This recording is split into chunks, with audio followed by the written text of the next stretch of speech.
वहाँ ना सिर्फ ममता जी को मजबूत करती है, बल्कि हिंदुस्तान के परिप्रेक्ष्य में देखें, एक जो वैकल्पिक धारा है उसका मजबूत होना बेहद आवश्यक है। अरे बीजेपी एक यंत्र है, मशीन है, और उनकी पूरी कोशिश है कि चाइना के मॉडल पर, वो कहते हैं ना वन नेशन वन इलेक्शन, वो तो होगा नहीं होगा मैं नहीं जानता, लेकिन वन नेशन वन पार्टी की अवधारणा पर ये पूछिए सवाल उन लोगों से जिन्होंने जिंदगी बीजेपी में खपा दी। आप देख रहे हैं न्यूज फॉर नेशन। मैं रंजीत कुमार, राजद के राज्यसभा सांसद। बंगाल में चुनाव को लेकर उन्होंने कहा कि तेजस्वी यादव गए हैं, मगर टीएमसी के ही बंगाल में जीत होगी। मगर जो राघव चड्ढा के बारे में सवाल पूछा गया तो उन्होंने कहा कि कल से हम जवाब देते देते थक रहे हैं, क्योंकि जो बीजेपी जो जिस प्रकार से पार्टी है हमेशा इस खेल करने के लिए जानी जाती है। मगर बिहार के बारे में उन्होंने साफ तौर से कहा कि जो बिहार में आगंतुकों को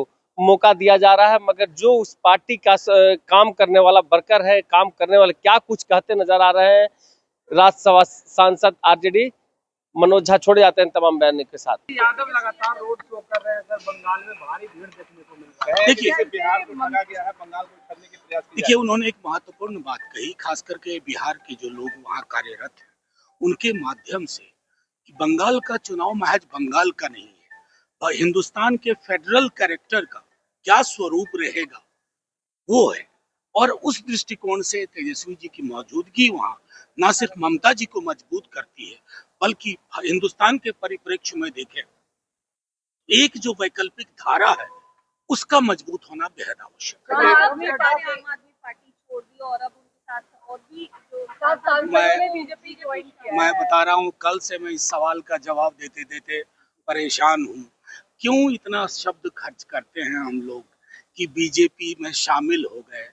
अरे बीजेपी एक यंत्र है, मशीन है, और उनकी पूरी कोशिश है कि चाइना के मॉडल पर, वो कहते हैं ना वन नेशन वन इलेक्शन, वो तो होगा नहीं होगा मैं नहीं जानता, लेकिन वन नेशन वन पार्टी की अवधारणा पर ये पूछिए सवाल उन लोगों से जिन्होंने जिंदगी बीजेपी में खपा दी, लेकिन अतिथियों आगंतुकों की सेवा में उन्हें वो हासिल नहीं हो रहा जो उनका हक था, चाहे बिहार हो या कहीं और। सर चीफ गणेश कुमार के साथ फिर महाभियोग लाया गया है, लगभग 73 आपका सांसदों। मैं खुद हस्ताक्षरी हूँ उसमें। मैं सिर्फ देखिए, महाभियोग प्रस्ताव लाने का उद्देश्य ये सिर्फ ये नहीं होता कि वो कैरी होगा कि नहीं, उसको स्वीकार करेंगे कि नहीं। चेयरमैन साहब, महत्वपूर्ण है, हम उन्हें बार बार बता रहे हैं कि जब आर्टिकल 324 हम पढ़ते हैं तो स्वतंत्र और निष्पक्ष चुनाव करवाना दो शब्द नहीं है, ये भाव है, और उस भाव से ज्ञानेश जी मीलों दूर खड़े। बिहार में भी राजद कूद के कगार पर है, लोग कह रहे हैं कि बिहार में भी राजद कूद के कगार पर 16 सांसद संपर्क। कहां से सवाल उड़ती चिड़िया की तरह पकड़ते हैं। तेजस्वी यादव ने कहा है सर कि जिस तरह से 25 से 30 नीतीश कुमार के लिए था, कहीं ना कहीं बिहार की जनता नहीं, आपको मैं बता रहा हूँ, आप सिर्फ तेजस्वी जी ने कहा है इसलिए इस सवाल को स्वीकार मत करिए, खारिज मत करिए। लेकिन अभी 4 महीने पहले जब हम लोग बात करते थे, आप ही क्या कहते थे? उनका तो नारा है 25 से 30 फिर से नीतीश। तेजस्वी जी क्या कहा करते थे? नारा भले ये हो, लेकिन ये होने नहीं जा रहा है, इनको मास्क की तरह उतार करके फेंक देंगे।